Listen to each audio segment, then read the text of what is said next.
Christianity is one of the very interesting religion. We have one common ground, which is the Bible. We've got one book of life that is uniting us, which is the Word of God. What is interesting is that the same Bible is interpreted by different pastors, apostles, bishops, scholars, anyone, believers, anyone you want to say.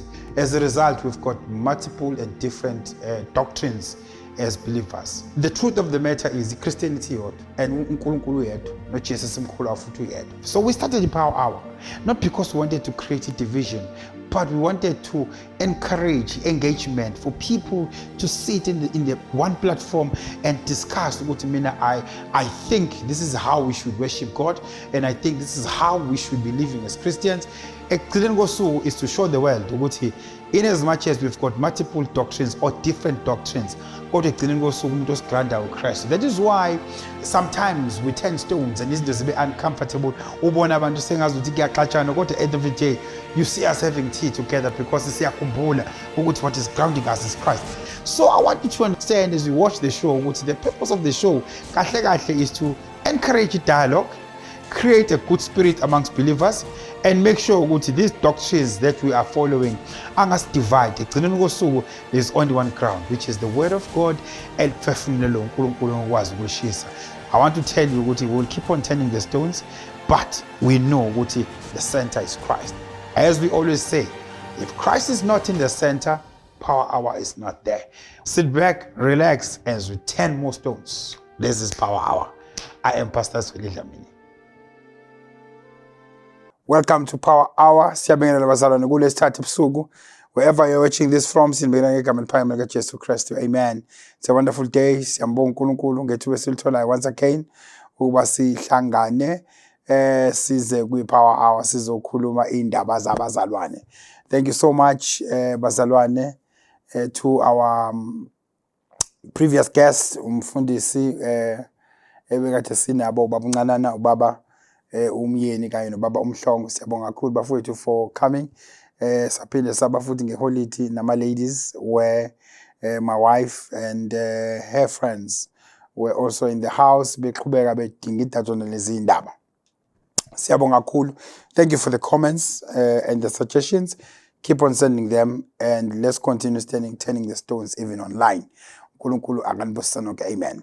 Siphinde futhi sibonge for the wonderful wishes that we have received. A few days ago, I celebrated my birthday. So ngiyabonga kakhulu bafowethu for those wishes and the gifts. And wathumela uNkulunkulu anibusisa nonke. Amen. Namhlanje ke sihleli sirelaxile. I-air conditioner off. Ama security are off naye akekho ozoqhubula umoya namhlanje sirelaxile.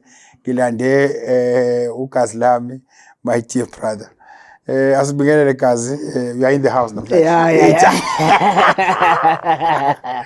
Like do guys, yeah, no. Sizo pendula manje si. Kubeka izindaba. Yeah. You know, guys, kanye nama viewers. Yeah. Normally, our topics say they will last for 3 weeks. Yeah. But this one is iyaqhubeka because the more we engage abantu, the more lento iqhamuka nama suggestions nama comments eqhamuka khona. Yeah. So ke namhlanje ngake ngithe ake sibambe ephanele enkulu ake sihlale nayo sirelaxe. Kodwa siqhubeke sidinga idewona le ndaba yemshado nebandla lika Christ. Sisi ukuthi yalahlekaphi noma ihambe ilahlekephi. Yeah. As you know, before we start our conversation, I want to remind you that this show is for Christians, it's made by Christians, and made for Christians. So when you are tuning in, you must know that our views expressed in this show are individual views. I have nothing to do with the channel as well as the brand Power Hour. So umuntu mayikhuluma usikhumela amatshe niwayise straight from umlomo la eqhamuka khona. This is Power Hour. Kazi asiwaphendula manje. Yeah. Asibingelele uyaphila kazi. Ngiyaphila kazi man, it's been a while. No, it's been a while. Quite a while man. No, siyabonga kazi. Siyabonga. Yeah. One of the shows esoba nawo ungakapheli unyaka. In fact, masivala unyaka. Yeah. One of the shows esoba nawo is by Signature. Yeah. I-power wangifuna ithena ama stones kumina. Okay. Yeah, so nina nonke ngihlale nginihlukumeza ngonika ithuba ukuthi nike niwathele kumina ama-stones ngeke ngizwe I ukuthi can't wait for kunjani that. ukucela nje ivesi ukuthi bakudlamini ngicela ivesi. No, I can't wait for that. I can't wait for that. Ngoqashula kwakhe kwalahle phansi. I cannot. I'm looking forward to that. Yeah, no. Yeah. Impela futhi kufanele nime ngenyawo mina ngihlale phansi. Yeah. Bese ningibuze sibone sibheke. Yeah. Now, because ake sibuke lento. Lento emshado.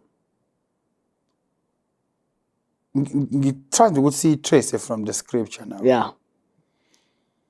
Ukuthi lama ceremonies mhlambe angivele ngisimplify ukuthi lo traditional wedding versus the white wedding esivamisa ukukhuluma ngawo masabazalwane hayi white wedding lento yamakholo u-traditional don't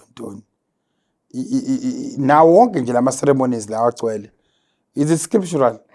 Let's just put it like this. Yabona nje once wathi white wedding, Yeah. traditional wedding. Yeah. You must understand that once you say wedding, Yeah. that is traditional. Okay. Yeah. Now let us say it's a white wedding. It's still traditional. Okay. So i-tradition yabantu abathize. Yeah, exactly. Ukuthi kuphela yathema ngo-white wedding. Exactly. Yeah, it was viewed as being civilized, but at the end of the day, it is still traditional. Okay. Because masingachazela nje ukuthi wayegqoka isudu emnyama umakoti efaka ingubo emhlophe. Yes. That was from, the understanding yama witch arts and all of those things. Ukuthi there was a spirit wonder that would come and eat the groom ngesikhathi somshado. So kwakufuneka ukuthi groom ibe nama bride nama groom mates afana nayo ukuze mayizothi izothatha that bride just wayofaka isudu emnyama so that ingakwazi uku-identify. It's still a ritualistic thing. It's a traditional thing. It's not this one is traditional and this one is white. No, it's still traditional wedding. It's just that laba bayibeke ngazathi is civilized, and before bayibiza ukuthi it's a Christian wedding. Yeah. It's not. It's umshado wabazalwane. Umshado wabazalwane. Umshado wabazalwane is simply a ritual yase West, especially maya kuma Anglo-Saxon. Yeah. Go Britain. It's their culture. Yeah. So once uthi nje wedding okwazi ukuthi is traditional. You like it or not. Athi umuntu no senze a white wedding, senze a traditional wedding. Yeah. You're still doing a traditional wedding, but when the tradition is West. Yeah. Understand? So sibuye ku scripture to your question. Yeah. Lento yama rituals uyibona kuyinto ehambe inyuka as the redemptive narrative iqhubeka in the scripture. Yeah. For example, ama uchecka eqala nje masiqala, because ngiquote from Matthew chapter 19. Yeah. I know in context yalaphana divorce. Yeah. The Pharisees were asking, they had a debate between two schools, Hillel and Shimei. Yeah. So kubuzwa nge-divorce. Yeah. I-context ke la i-divorce, but ukhona i-clue esiyitholayo ngomshado. Specifically, verse number 4, uthi, but he answered them saying, have you not read that he who made them from the beginning made male and female, and said, for this cause shall a man leave his father and mother, and shall be joined to his wife, and the two shall become one flesh. There was no ceremony that was made here. Uyeshua uyithatha uyibusela eqaleni. Yeah. Where we note the first wedding. And nalapho inspiration, because amazwe ashiwo Adam la, but ngokayeshua amazwe ashiwo u-Elohim. Yabo. Ukuthi a man shall leave his mother and father and shall cling to his wife, and they shall be, and the two shall be one flesh. So lapho sibona ukuthi umshado in a sense i-concession yalaba beshiya abazali beyohlangana beyoba inyama. Okay. Right, so akho ritual lapho, and uyabona futhi naka-Abraham mayefunela umfana wakho Isaac umakoti uyahamba khuzana kuma cousins akhe Yes, yes. ukuthi awumlanda and mayefika you know sebevumile ngale sebebuya uyabona futhi ukuthi hawo lithi iBhayibheli wathi mayembona wamthatha yeah. wamazi thiwa waduduza because wakusanda kushona Yes. uSarah lapho. There was Yes. no ceremony that was done bashadisa. I can take you to Jacob, I can take you iceremony la siqala sesibona khona kuJacob ukuthi kufanele aseve u7 years for his wife by obvious reasons because he was like a servant kaLaban. Yes, Yeah, yes, so yes. then bese kuba khona iwedding celebration wedding ezomfaka kumakoti nakhona futhi kwakuthiwa akamazi uzomazi the day seqedile iceremony ngoba uLeah umbona late mase kufanele ukuthi amazi. And so there's a ritual. Then when you read scriptures afana no Hezekiel 34 uyabona ukuthi i-ritual of marriage iyanyuka ifike la khona i-husband khona imboza khona umkayo ngendwangu njengoYahweh naye ayeshade noIsrael athi ngangimboza ngendwangu. That was a tradition eyayihamba khona even nangesikhathi kayesho the tradition of i-wedding yanyuka escalated to such an extent that yabona nje masikhuluma ngeintombi ezilishumi to understand the context yentombi ezilishumi. That was a culture of the time lapha ku Matthew chapter 25. Culture of the time. Abafundi mabelalele lento bayayazi ukuthi yini into eyayenzakala.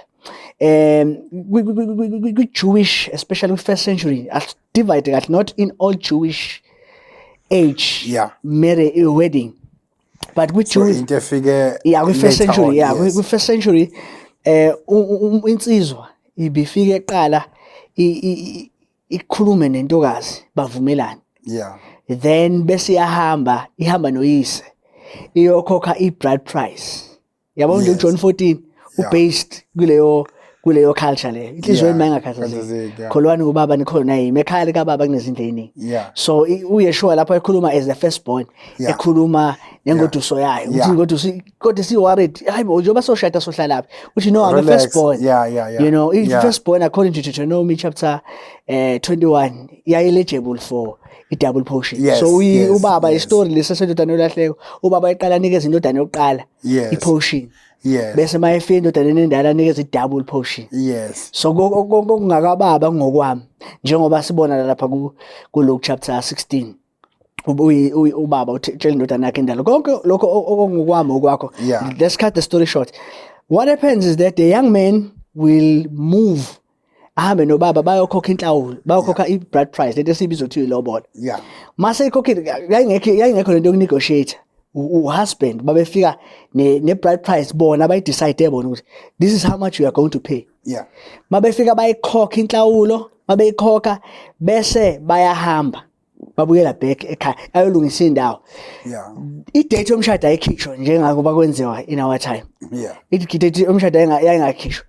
Kodwa into ayifike yenzeke umakoti nalabo bala kwi-tradition yakhona umakoti wayeba nama bridesmaids ayehlala naye. So le ntombi ezilishumi kwangama bridesmaids kwangasibona umakoti.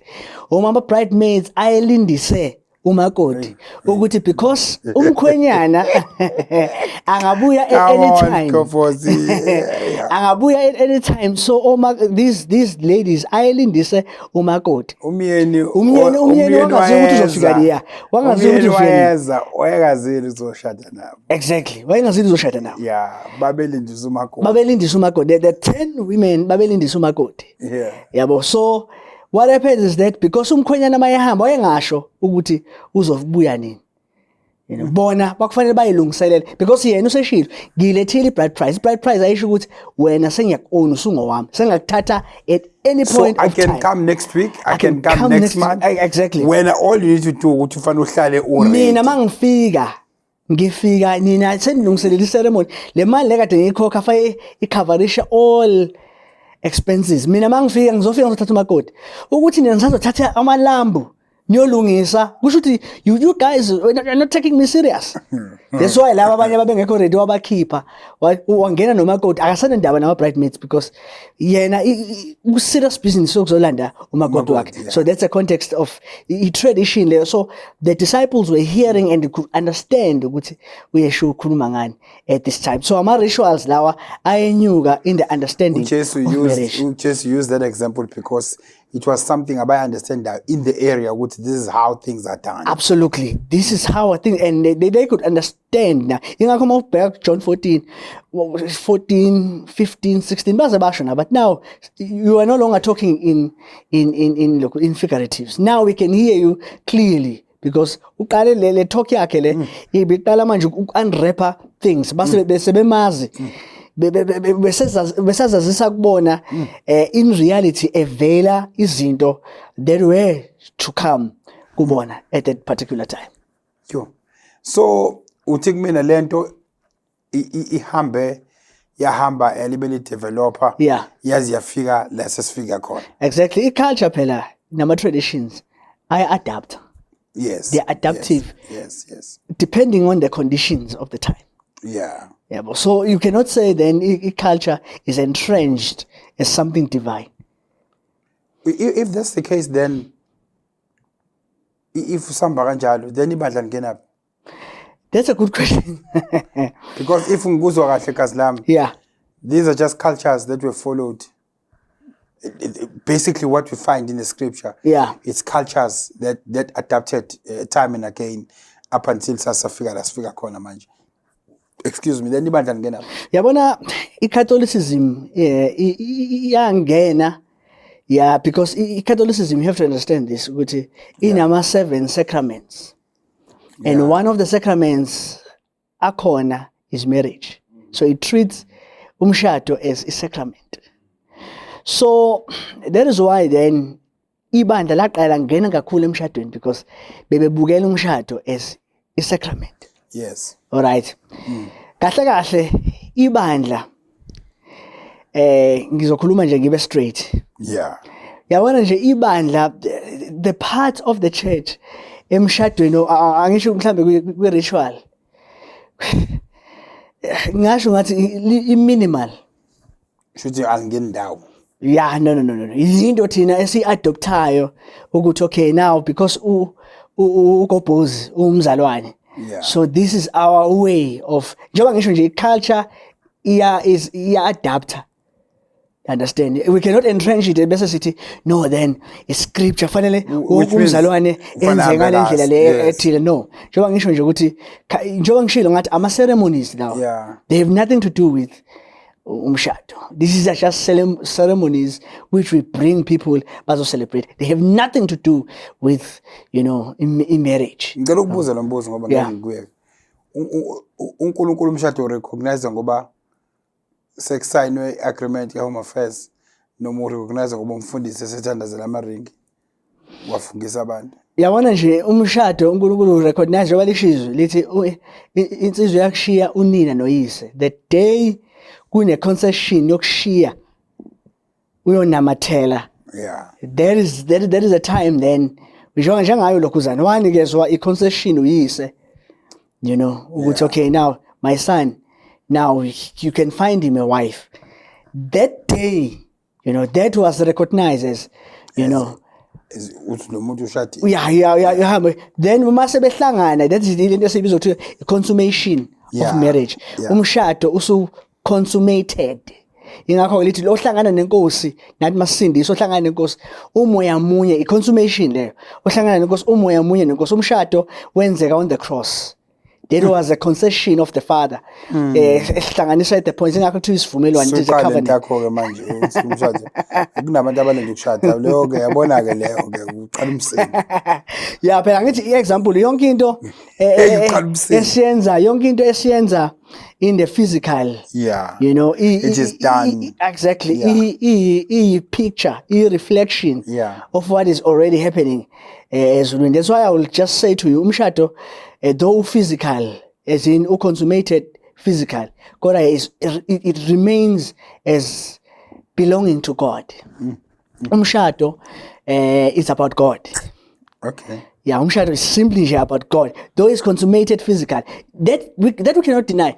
If we argue and say, umshado is the point is it spiritual or is it physical? That will be bubbling because this is the fact. Umshado is about God, but it is consummated physically. So what do we mean when we say it is about God? And you need to hear this very carefully. Must it is about God. We are sure yasinikeza futhi blueprint lapha ku-19. Yeah. What God has put together, let no man put asunder.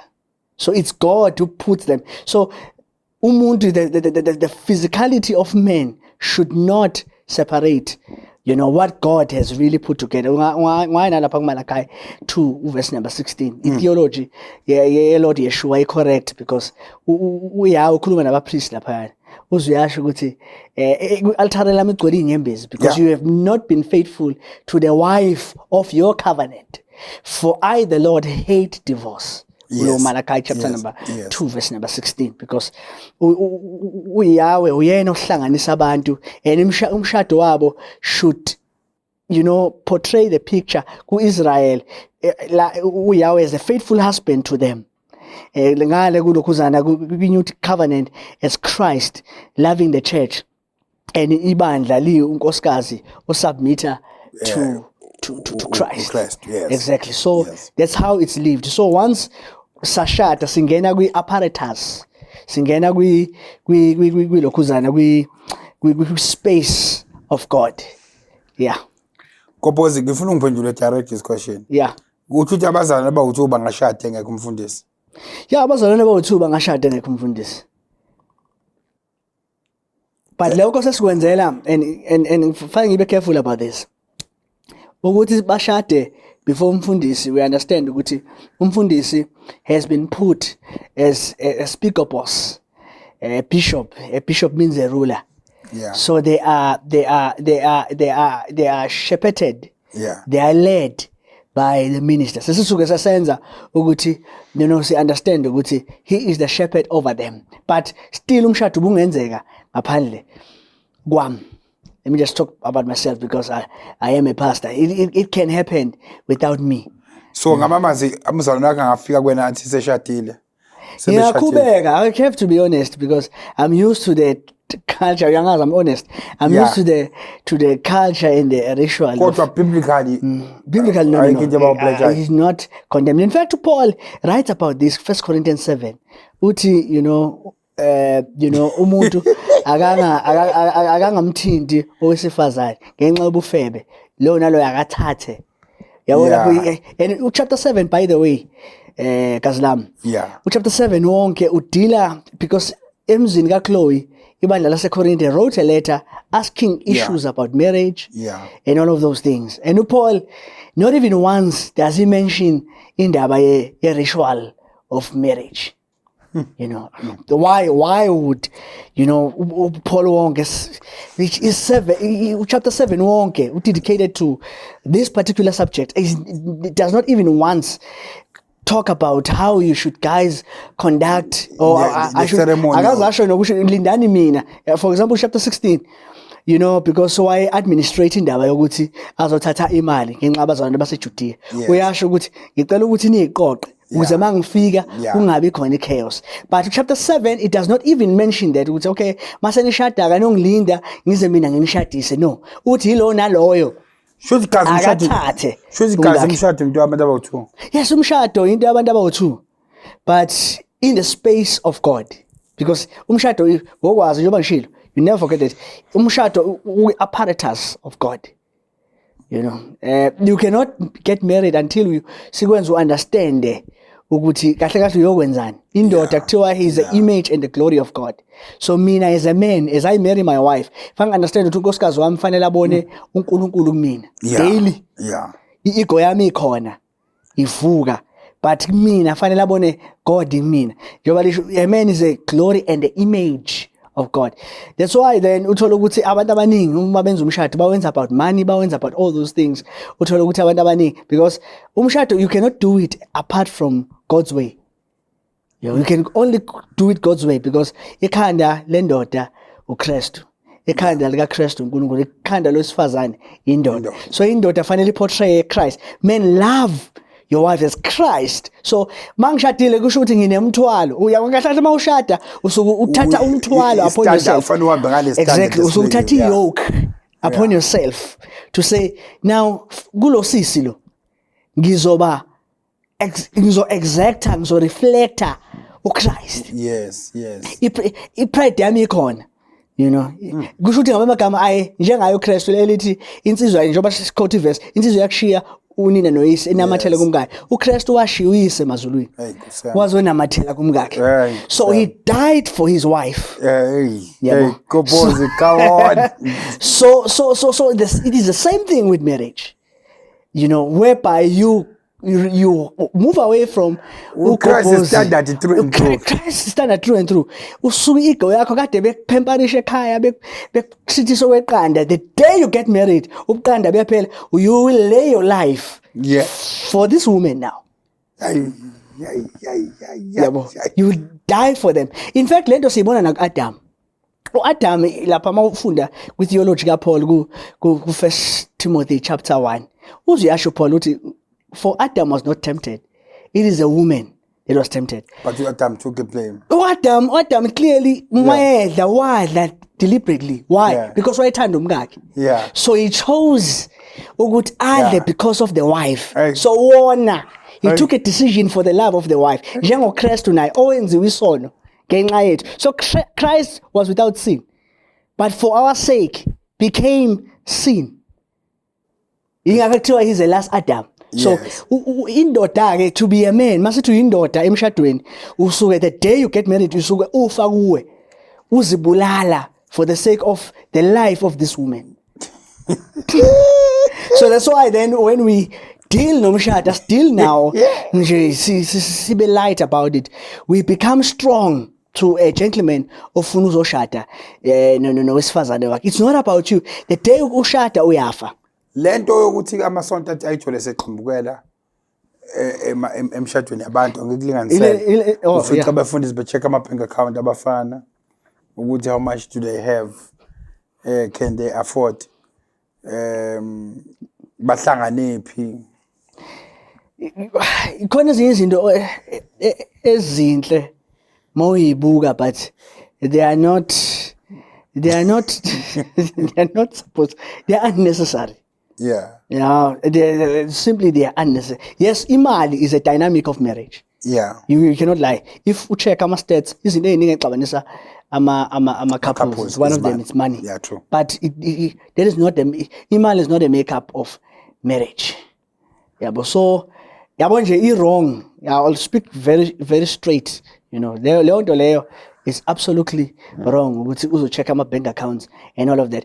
We should be focusing on what matters. You know, are you willing to die? Are you sacrificing? Because the day you shada, you are sacrificing your freedom. Me, myself, and I dies that day. You will live for this woman. Are you at the stage where you are willing to die for this woman? Then the rest of the things, because one cycle lap. Man, okay, labo GP bani, GPV, whatsoever, violence, whatsoever, all those things, because we don't keep what matters as matters. First, umshado is not about you. Umshado is about God. You know, umshado is about God. And once about God, yes, it's consummated in the flesh. When I finally display in the flesh daily, ipride yakhe izovuka ukuthi hayi mina unkonyeni ukhandaya ngochibini, you know, mina ngitshelwa, you know. And you know, the day I get married to Umashezi, it was the day where I died to myself, where I have to leave. Njengoba Paul esho oganile uconcentrate omhlaba ukuthi aplease umkakhe ukuthi, you know, umplease kanjani. This is Power Hour. We leave no stone unturned. Yotaisa, in few minutes we'll be back. Simpuza Manzi, just now.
Welcome back, sesibuyile.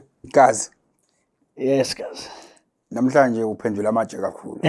Namhlanje amatshe aphendula kakhulu. Yeah. Ake sibuke nalewe guys. Yeah.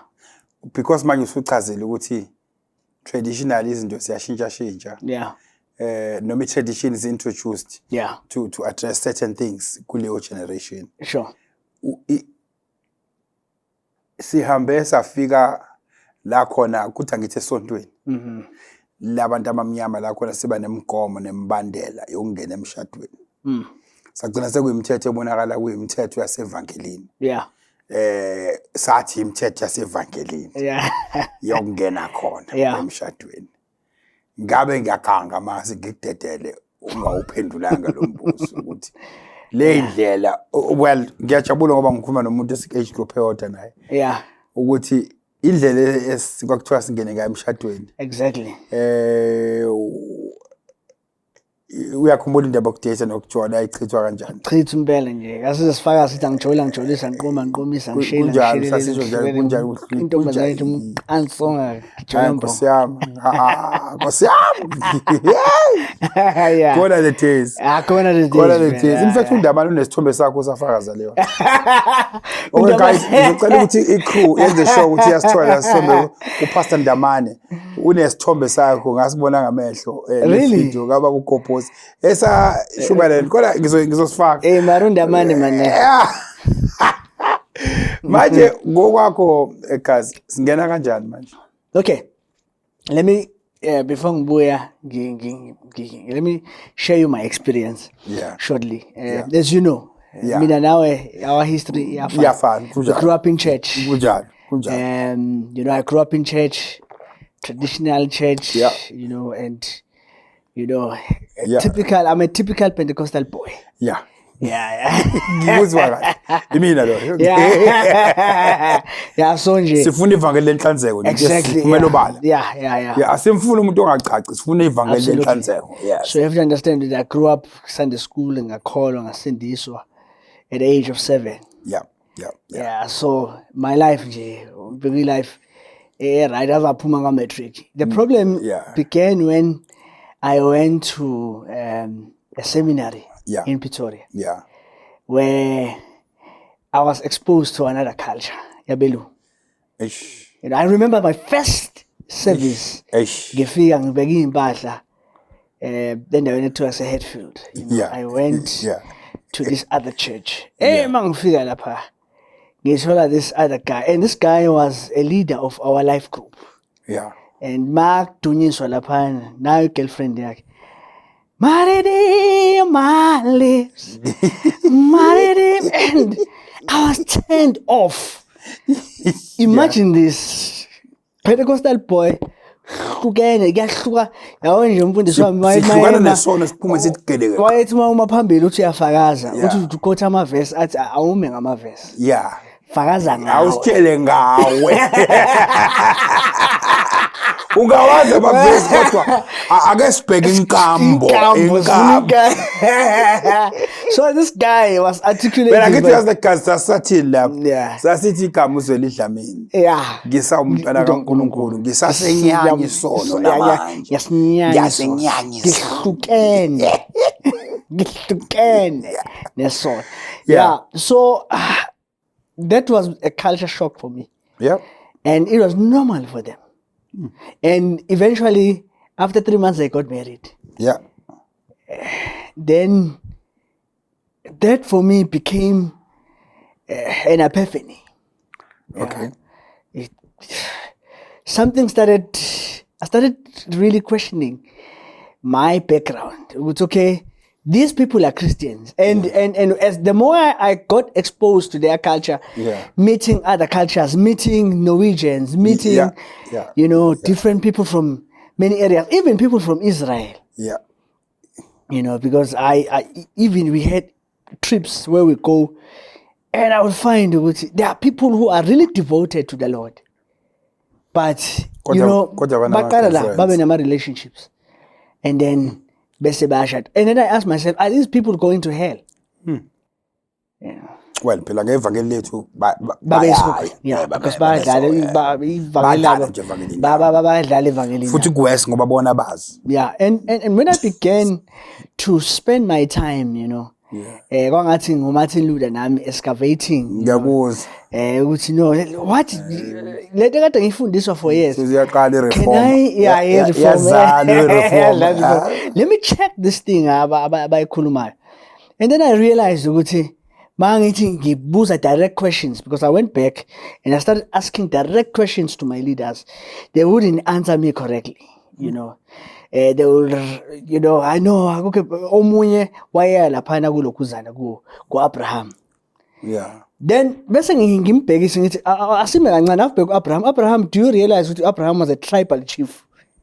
Yeah. Okay, yeah. Abraham was not just a pastor, was not just a Christian.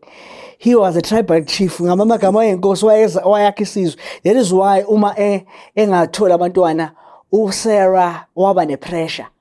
Waze wathi angene. Yes, isancinza. Abraham wayenesancinza. Do you mean to tell me ukuthi a gentleman who is a believer fanele abe nesancinza? If you quote me Abraham, then let's have something standard sakhe. Something standard sakhe yeah. Then it became a problem, And two, Abraham will arrange marriage for Isaac. Yeah. Are you telling me ukuthi akusumfundisi Abraham, by the way? Let's not try and call it about to allegorize. Don't allegorize the scripture. It's clear Abraham ubuka as a tribal chief. And yabona futhi ukuthi ngenkathi kuthathwe cousin brother wakhe uLuthi. Simbone thatha amadoda ehambe yolwa. This guy was a tribal chief. Yes. So ubheke bonke labantu labo, ubheke oJakobe indlela ashada ngazo, uzathola isithembu nje akuyona nakhona is arranged, everything is arranged. So ngabona lapho ukuthi nokunama problems abakwazi answer these questions, because kuthathwe, and then kukhona ubaba owangidlalisa phansi wangibonisa ukuthi no, lento mabeyenza bayenza as a procedure. Ngathi mina ngiyabonga ukuthi ungekhulule ukuthi it's not scriptural, because sasipusha ngescripture. Yeah, sasipusha ngescripture, yabo. Njengamazwi la akhulunywa uJob mayethi ngafunga namehlo ami, ngenza isivumelwano namehlo ami, ngizoyibuka kanjani intombi. And obscure scriptures. Yeah. And we use them as a standard. As a standard. You have to understand the Bible liphethe izinto ezimbili. Liphethe lento ekuthiwa li prescriptive bese liba descriptive. Yeah. Mali descriptive kusho ukuthi there are commands, then mali prescriptive kusho ukuthi kune narrative onikezwa yona engayona demand. So sometimes siyasiye kuma prescriptives bese sithi hayi so treat as ama descriptives. But no, it has nothing to do with that. Yes. So I realized ukuthi no man, if scripture is clear ku Proverbs chapter 18:22 ukuthi he that finds a wife finds a good thing. Yeah. So he that finds. Kusho ukuthi wena othola. Ngiyakuzwa. Hayi lo ufunelo. Hayi ufunelwa, he that finds. He that finds. Shuthi wena and nakhona shuthi you are looking. Absolutely. Ingakho ulokhuzana uLamuel uma wakha eBhali, because uLamuel wayenkosi Proverbs 31. Yayizwe kuthiwa khona ama Proverbs 31 wife. No. That was simply wisdom. wisdom attributed. This is what you should see. This is what you should see in a woman that should marry a king. This is a royal wife. If you are looking for a wife, Lamuel, look for this type of wife. For the king. Exactly, for the king. Context there. Yeah. You understand? Yeah. So we are with the scripture. Let's see. Also, let them change to the Proverbs 31 wife. You will never find a Proverbs 31 wife. Trump. No, you'll never find a Proverbs 31 wife. I tell you. Proverbs 31 wife. And most of them, because uthola ukuthi banama feminist traits. Bangama feminist. Because the mama lawyer, Proverbs 31 is not a feminist. Certainly, yeah. Certainly. It's not a feminist at all. So a feminist, got the football my Proverbs 31. Yeah, I can go to a Proverbs. Action woman, go shoot compose. Get the Kamacha Maeza, a peg when. Mean I give hostile. Yeah, no, I have to be clear. Exactly. Yeah. Yeah. So that was to be a royal wife. So a king, when he looks for a wife, this is the type of a wife that you should. These are the traits that you should look for.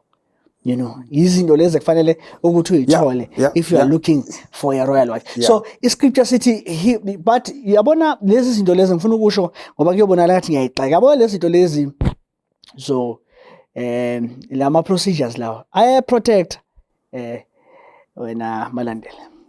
Eqinisweni they did do good. They did ukuthi nje inkinga asuke entrenchwa as something enziwa doctrinal. Instead of saying, you know, guys, you know, let's just be honest. You know, see, lento lesiyenzela ukuthi we've done our research. We've realized that if we go ngale we fail. So we've put up this set of rules just because we want to address lento ezu-10. And we siyacela ukuthi niqhubeke ngazo. Not to bathatha ama-verse ba-force and then create a doctrine which is a protector. Ngoba mawusubheka, especially let me say other cultures, the way abanye akhona ama-cultures la khona kunama-arranged marriages. Asebenzayo futhi ama-arranged marriages. But let's not scripturize lento yokuthi no awuzukudata awuzungadate. Njengoba uPaul esho chapter 7, let's keep it within that parameter. Mayithi Paul ngenxa ubufebe yilona lo makazitholele umkakhe. So yilona lo makazitholele. You must find yourself a wife. You know. So lento yokubanjelwa out. No. Egcineni uzokhala ngabani? Nayo Adam wakhala egcineni wathi hayi lo mfazi ongiphe. Exactly. So it's better ukuthi you know uzithathele wena umkakho. You know, find yourself a wife. And khona le doctrine wrong ukuthi khona umuntu onobambo. Akekho umuntu onobambo. Make uthini manje? Yes. Akekho uyedwa umuntu owayenobambo. Ulokuzana Adam. After Adam akekho omunye umuntu. Yabona ke manje. Onobambo. Yabo lento ikhala manje ifanele usakusayixabana yabona. Yes. Uthini manje? Absolutely. Akekho umuntu onobambo.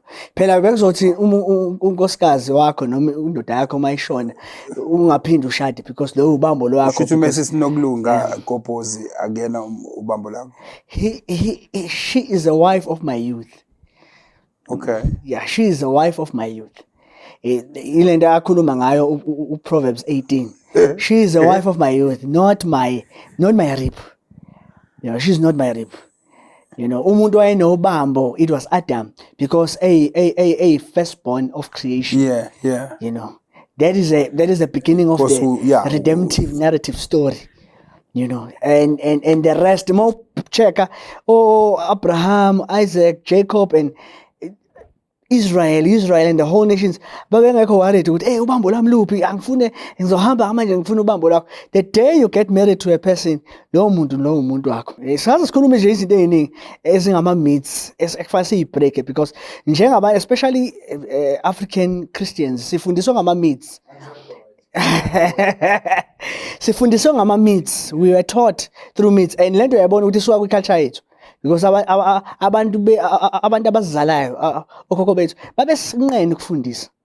They were very lokuzana. They were very I don't know ngifuna ukuthi lazy, but in a way they avoided to teach us. Yabo nje mesanzu kuchaza indlela amaJuda afundisa ngayo umntwana at the age of 7. Ingane yayisifunde iTorah, yayisifunde iNivim, yayisiqala ukufunda ama-Talmud from the age of 12. Leyo ngane le yayisikwazi ukwa-reciter from the age of 17. Isikwazi ukufunda ama-Talmud, Mishnah, and all these, you know, Hebrew writings. Then isingahamba-ke manje, you know, ihambe your trader. Jews invested in studentizing their children. From child age, ifundiswa, you know, till they grow up. I think we should even in the church sifunde le culture yokufundisa singafihli lutho. Speak about sex. You know, talk about sex, talk about, you know, dating, talk about all these things. Uma kungukuthi view yami ithi I'm against dating. Why am I against dating? Don't say date kuyisona. Why do I say dating is wrong? Give reasons, give things, teach. Yabona incwadi kaProverbs, it's a good example of a father who is not afraid. About chapter 2 to 4, the father is speaking to a son, utshela indodana yakhe ngefoolishness and the folly of being young. You know, telling him ukuthi how he should live life. Ukhona owesifazane who's luring, going around. He's an adulterer. My son, stay away from him.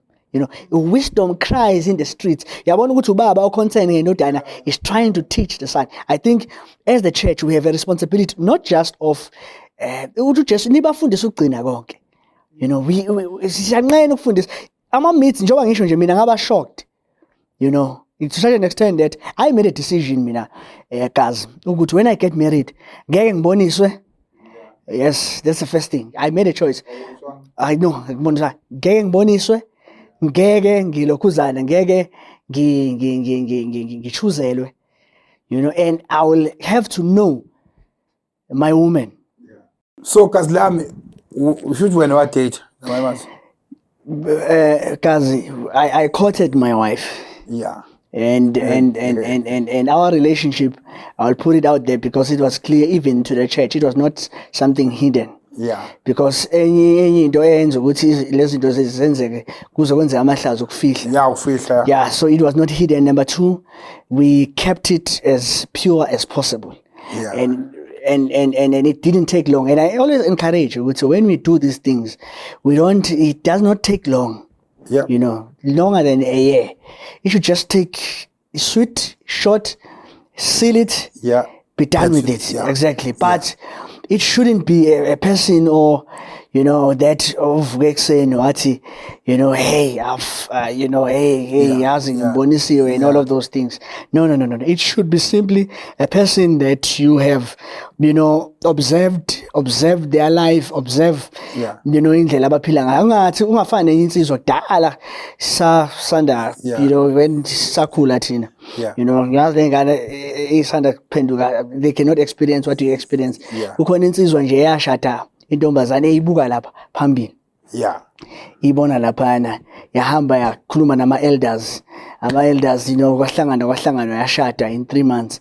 Mase befika lapha elokuzaneni ekamereni. You know, sekufanele manje ushuthi inceke imililindile awusisi aqale mayefika lapha abambiso. Alikhiphe alibeke phansi abamba isandla. Asikhiphe. Athi hey nangu umuntu ephela phambi kwami. Uyabothi lo muntu engimshadile wafela lapha ama-elders manje uthi hayibo kanti kwenzakalani. Yeah, because ngempela abafowethu babengena bengazi. Exactly. So it is very imperative, and I saw it working on other cultures. Omunye uzothi will it then work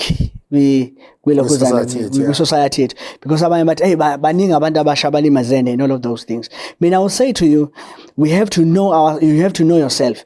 Yazi ukuthi one time in a lecture room, theology class, wakasibuza lecture. You know, I think my friend is watching me as I speak right now. Yeah. Sasiba 3. We were very young. We were the youngest in the theological class. Yeah. Very young. Wasibuza lecture athi uma ngathiwa nithola ithuba nentombazane obani lapha kwenu abangalithatha ngezandla zombili. You know, and we were 3 of us, and you know, sasikwi stage lesi sama hormones, and our hormones were raging. Saphakamisa izandla. You know, and you know, ama gurus, the big bishops were sitting there. They were like, lezingane wavela waphenduka. Change what? No, labafana laba ngeke baze balimali. Why? Because they know their weakness. You know, a person who knows his weakness, we are going to avoid. Yes. You know, because they don't trust themselves. Yep. You know, I always tell my wife, I don't trust myself. Don't trust me. Ungangithathi njenge-man of God. You know. So it is these issues that we need to talk about. Sihlale phansi, sifundise. Even namanje ngihlale ngimtshela, don't trust this guy. You know, don't trust this man. Ngiyamthemba husband wami. Don't trust me. That's why even ama-counseling angwenzi ngingedwa, especially lokhuzana opposite sex, because I don't trust myself. Angizithembi. Yeah, if you trust yourself, you don't trust in grace. Because kusho ukuthi wena uthemba ingalo yenyama. I don't trust ingalo yenyama. Iyayazi inyama yami ukuthi. So ingakho iBhayibheli alisho ukuthi, you know, fight against sexual immorality. Lithi flee. Yeah, baleka. You understand? So ingakho ngithi mangizokhuluma ngalezi zinto lezi ama relationships, if you are propagator, I will say to you, do it when you really know that you are ready now. And if you are not, stay away from it. Yabo, sibobona ingcebo kuthiwa ziyalimazana batla uheda balimazana ingcebo eziyabulalane ngisengizwe kaningi ukuthi uyakhuluma wathi mfundise angisafune lutho ngengcebo ziyalimaza yazi yini ilimaza zilimaza because zenza izinto ngale. And bese bafika la angijolisa ngiqomisa ngishelele kuhlukene ngiyasenyanya isona kanti deep inside you know, kune struggle within. Yabo, there's a struggle within. I think it's funa ukuvela siyitaring. Exactly. And itaring ihlale zizifa. Yeah, itaring nje ngokwazi ukuthi ihlale sifa. Mhlambe sibuye sivukeke late.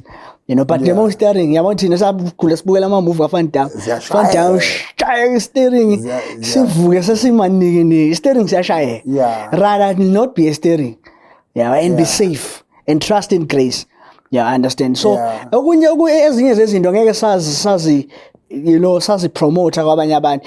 Fa uzazi ukuthi ma weak. Yabo ma uzazi nje ukuthi you're weak, avoid, you know. And you have to be honest with yourself. Enye into abazalwane abekho honest with themselves. You know, because njengoba sihamba nje enkosini kunezi zinto eziningi ezishaya. Mina ngaba weak kwenye njengami nje mina angisoze ngaba weak etshwaleni. Yes. Utshwala nje there are brothers who tried, my white friends, they've tried to convince me, even my other friends, bazama ukuthi bangiconvince ngewayini. You know, I would ask them, guys, what is entertaining with this? Why are you? For me, it was not something that, you know, but bona it was something no matter sikhuluma ama cultures. Yeah, so utshwala ngeke ukuthemba kodwa ngeke ulowe udlalele kongwanaka. Yeah, to tell you the truth, I stay away from that. Yeah. You know, that's why my wife is my great friend. Even when I got this truth, angaze I refused ukuba umngani nentombazana. I refused. You know, I really refused. You know, we talked there and there, but I tried my best to avoid such things. But the GOBHOZI, you are saying you decided. Exactly. You did not create a doctrine. Using wrong. Exactly. But you sat down and said, you as given, GOBHOZI, I think it's let me avoid this and this and this. But you don't create a rule. No. No. You know, I want to create a rule. Rules are meant to be bent. And uzibangela ikhanda njengathi nje hey mina as a youth pastor ngangiphathwa ikhanda bazokhumbula laba bengangibaphethe ukuthi ngangibadiscipline kanjani nasithi ukuphahlaza ngaleso sikhathi ngibaphahlazela ukujola hey yazi ngangiphathwa ikhanda la stressed every time youth inconfuser ngiphathwa ikhanda, you know. And I realized as I grew ukuthi yazi ukube, you know, I just, you know, eased up. You know, I would have enjoyed my walk with the Lord. Work out your own salvation with fear and trembling. Instead of working mine. So I was concerned. I'm stressed. Stress SEO ngapha ngistress dilo kuza ingane ze SEO ngistress ingane ze youth esontweni you know but kodwa yaze into esilimaza ukuthi yini ubunzima we were taught kakhulu ngobunzima kakhulu remember ukurana konke lama portfolios without any help sasikubona kuna some power ukuthi uNkulunkulu simkholwa kakhulu. You know, sometimes into yokuthi organize into ngabe ucela abantu bakusize. Exactly. Uthi no phela sasifuna ukuba steering. Sifuna ukuyiprove. We are laboring. Kufanele kubonakala ukuthi so bani. Kubhlungu ngona mawuhlala phansi sit back and say yazi fanele ngabe nga enjoy impilo. Exactly, you should have enjoyed your youth. You should have enjoyed. Ngithanda lento show John Piper mayekhuluma we live in order to enjoy God. Yazi mangibuka years back I did not enjoy God. I also worship. Yabo njengamanje I'm in a space where I'm enjoying God. Yabo previously as a young man, gangi khonza under duress. Ngangikhonza under stress. Bayazi even notisha bami bayayibuka le. Bayazi ukuthi I was a kid engasmile. You know, no jokes. I was being serious, tense, you know, because, you know, I was trying by all means to maintain that Belokhuzana. And looking back, say, Ben, yazi, it was unnecessary. Ease of the stress, delegate others, do the work of the Lord, and simply enjoy, and glorify God and enjoy Him in irons land under duress. Guys, let me tell you something before we go. Yeah. In your own view, as a church, as denominations, as we're running different churches. Churches, yeah. How far should we get involved in them shadow? If you were given a chance to modify the culture, number these procedures, how far would you go? Sometimes we measure on the minor and minor on the major. Yeah, but now where we are supposed to be involved, we don't get involved at all. For example, why don't we spend time teaching our teenagers about, singlehood, teach our teenagers about marriage. Yabona so mina uzobona ukuthi sizofundisa ngomshado mhlazana sengithi mfundisi ngicabanga ukushada bese sikufaka emaklasini, which is wrong really. Kahle yonke lento le fanele ngabe siyayifundiswa singene kwi-class sifundiswe ku-singlehood. The benefits of singlehood. Why should I be singing? Then singene kwindaba ze courtship or indaba ze marriage and all of these things. And yabona into yokuvutha. Yeah, I know, man. It's unnecessary. uJesu azange abathume abapostoli ukuthi bavuthe. Wabathume ukuthi nibafundise ukugcina konke. We have to start by teaching. Sibe sober. Ukuthi umuntu omusha i-singlehood yazi abantu khona abantu abasha babona ukuba single as evil. Yeah. As something. One time when I was addressing this issue, they were asking me, uma kungukuthi you say singleness is beautiful, why then my emotions now? If God doesn't want me to use them. Yeah.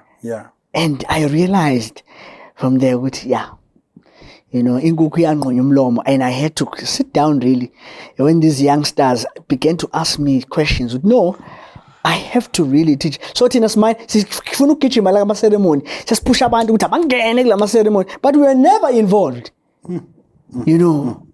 Ufuna utrain umuntu into ngo 3 months. Ngo 3 months nakhona lapho sengifuna ukungena ngiforce ngithi ngibe center yalento ke manje sengizofacilitator ke manje ukuthi awuhambi nobani awuyi kubukade ngeke sokugela lesikhathi sengizoqala manje ke sengiconcern manje ukuthi ni manihamba maniyothenga ingubo nihamba nobani because ziningi izinto we change the celebration ne ceremony ya umshado siyenza imvuselelo all those things kumayele kuze kuwabantu phansi. Hey, yazi guys, angikhohlwa nila ngomunye umngane wami siyomshadisa. Why meme another preacher? Hey, Jesus Christ. Yey. Waqala manje wafuna uprophet. Qala manje busy altar call. I said to him, ngamhlebela ngathi hayi ngicela ukuhamba manje. That's how much of it. No. But I think sifuna uveza ukuthi umshado nami kwasinswa abantu. No. That is not a space. So akusiso ufakela. It's a son space okuvangela leso. Sifuna abantu abazofika nje bezokwepha. No, guys. A wedding, yabona ukukhuluma ye-wedding i-celebration lapho. So celebratewa.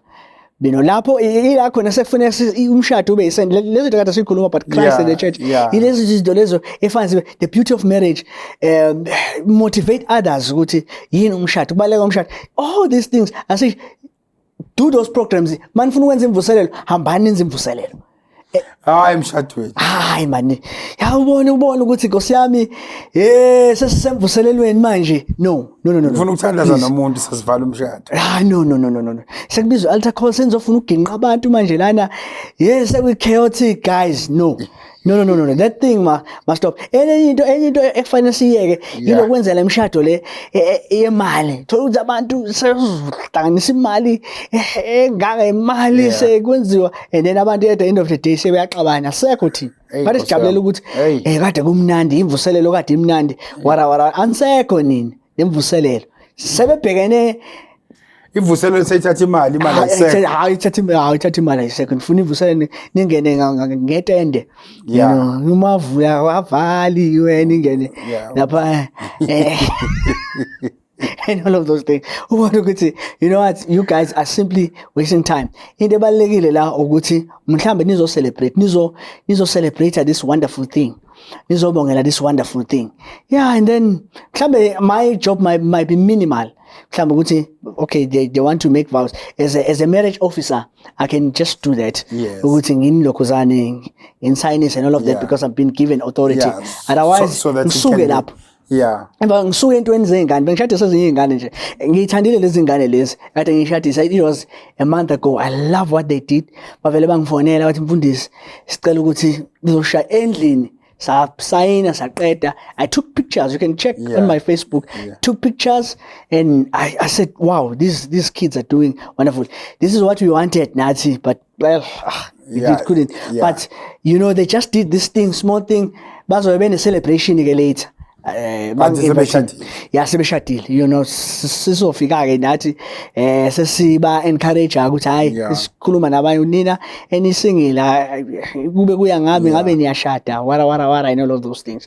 Yeah man, yonke le mananga njengoba ngisho, let's stop majoring on the minor and major on the, let's keep what matters. As matters. Lokho okubalekile asigcine kubaleke. Teach people, spend time with the young people. Ungalokho batshela, you know, ukuthi umuntu omusha. Yabo nje thina masikulu umuntu omusha bengathi into engakholwa. Into ehlulwa we were not taught. So in fact nje sikhona sonke sasikholelwa ukuthi sishade. Because kushada was. Uyakhumbula ingoma ethi uNkulunkulu yamgcina umuntu omsha, ugcina zaphumelela nokuphumelela umshado sayicula lapho. We were singing that njengoba sasashada nje saphumelela. Nami ngaphumelela. Saphumelela. Ghost. Jesus. My shit. Kazi asivalile sisigoduke. No man. Lithile lakho lokugcina.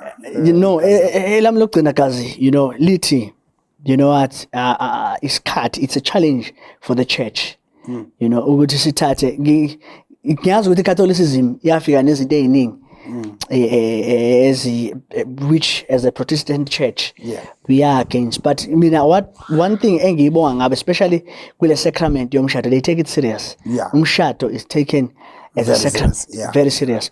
And then also check in some of the Protestant denominations, umshado into elula nje ukuthi abantu bayashada bangena baphume and all of those things, and uyabona nje ukuthi into engathathwa serious. So I urge the church with isikhathi sokuthi sithi get back to taking izinto kaNkulunkulu seriously, you know, and izinto ezifana nomshado. Our marriages abekho abantu abadivorce njengabazalwane. Okuwes even leaders, you know, and kube normal, and it becomes something normal. And ngiyabonga mina background yami ukuthi, you know, we were raised by men whom you see ukuthi they're strong. Ayingadlala abomfundisi wami wawuthi mawubheda wayekulanda ngemvubu. Mayibikile nje unkosikazi ekhaya ukuthi uyinkinga. Intrusion lengikhuluma ngayo, but what I'm saying is ngincoma seriousness angisho ukuthi le senzo sakhe right, but you know that was a seriousness ababenayo, which I pray especially in this generation zonke izinto, this microwave generation yonke into nje is taken lightly. No, you can just you're saying you're bringing something yazi esiqhethele isikhathi khona nale gray area yokuthi uthola unkosikazi womuntu esesubmitha more to indoda kaNkulunkulu more than indoda yakhe. Akutshela nje ukuthi no, ubaba bekade sengithintile kufanele ngiphuthume ngiyesontweni ngiyofaka udraping over what is asked by guys, and bakwenza under, we need extra time. And bakwenza lokho under the banner yokuthi basaba uNkulunkulu.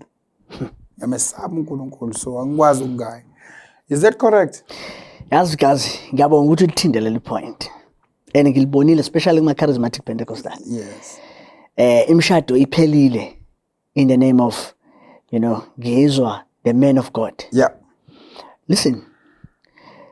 Little Bible, as long as a wife, as long as the husband lives, a wife is under the law of a man. Yabona nje sisazo sikhulume nale ndaba yongibhoza ekhanda but angikho lapho. Yeah. Yabona ucheck i-context ka Corinthians 11. Paul wayekhuluma in conjunction with the submission of a woman to the husband. Yabona nje mina as a pastor I don't have any authority over somebody's wife. Yeah.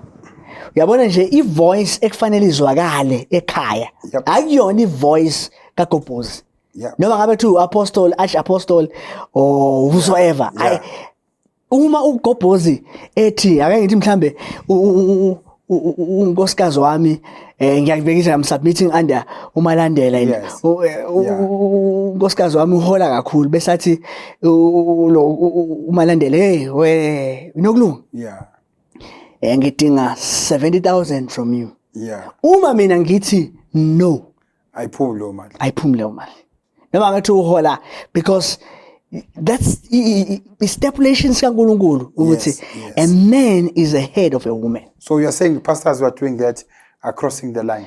They are not just crossing the line, they are apostate, they are transgressors of the scripture. Oh my God. They shouldn't be taken serious. You know, and if you are under that church, leave the church. You are not in a Bible teaching church because a Bible teaching church will honor marriages.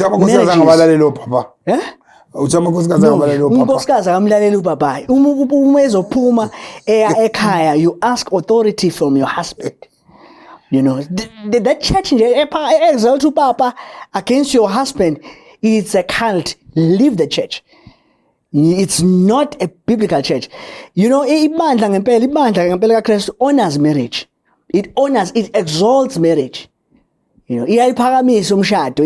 Ibandla nje elithatha nje lightly. In fact, nebandla amadoda nje liwathathela phansi. Kuthi usenzeni Gobhozi singene sifaka women of God between a man and Christ. Exactly. Angithi ngiyithanda osho ipoint lelo. The head of a man is Christ. Not a pastor. In fact, a pastor is a servant. Paul, pastor is a servant. So in my house, you mean the head of my house. Now, DLAMINI when the head of the house, not the pastor. Your pastor and you must puma and just figure kaya. Yapenda back. Find a plate la special stuff for umfundisi fanele kishela kodwa ubaba akalazi nakulazi plate azasho naye yazi khona umunye ubaba owangihlekisa you know sifikile ngangi-invite Richards Bay. I'll never forget this. And this father and this gentleman was very honest. I loved it.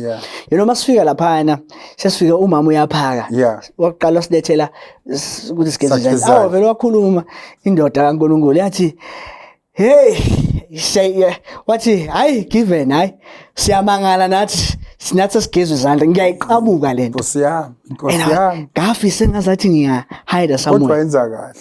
No, he did well. Waba namahloni, you know, umama. Waba namahloni ngempela because so uthi kumina wena lapha kwami ufanele ithole better service than service ka bishop. Mafika ubishop. Exactly. You should get a better service. Uma naye ese affordwa that lokho affordwe ngaphanzanyana kwakho ngaphanzanyana kube ngaphanzanyana kwakho hayi ukuthi abe ngaphanzanyana mama lalela nakugivile khulu ngaphanzanyana kwakho because wena oyihead of the home not ulokuzana umfundisi because nakhona akajabula umfundisi ukuthi uyamvumela umama abe sebandleni. Take it as an honor. Ngoba ubaba unayo ipower ukuthi athi kumama ngayo enkonzweni. Yes, unayo right yokwenza futhi lokho. Yabo. And mayibona futhi a right church aye izosazokhuluma nange beauty of submission because sihlushwa ama feminists.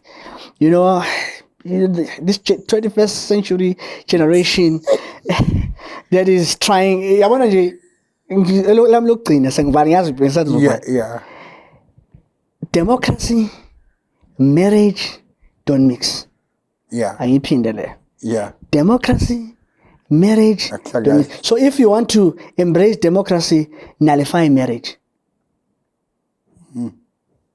Ngiyayibona sebandleni ukuthi siyazama usicompromise no. No, the two cannot mix. It's either you drop the other, you embrace the other. You can't have the both. No, you cannot. Yingakho nje ngihlala ngibatshela osisi even in our church. Usisi wami uma wena ikhanda lakho uthi mina ikhanda lami liyashisa ungayi emzini wabantu. Ngoba lapha ikhanda lakho liyonqanyulwa uyosubmit phansi komthetho wendoda. So rather remain singing. Yabona kodwa le gazi so ibuyela. So ibuyela impela. Ngoba ngizokutshela mina into esivamise ukuyiyeka masishwa leyo nto. Ukuthi ke naleyo authority goes with responsibility. Angithi ingakho ngoba akusizi ukuthi omama bakuthiwa balahle phansi democracy bavuma ukulidwa uthola ukuthi nalita ngabantu elilitayo gazi uma ukhumbula nalo liyaphosisa ngoba i-authority goes with some responsibility. Ukukhumbula ukuthi ngithe mina umshado the day ngiphume ekhaya the day ngifa ukuze ngiphilele loya. Yes.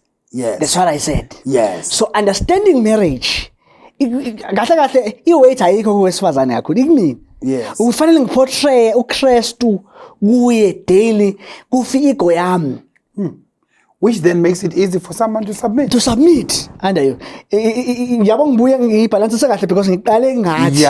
Sashaya thina ngathi kufanele sifundiswe umshado ukuthi uyini kahle.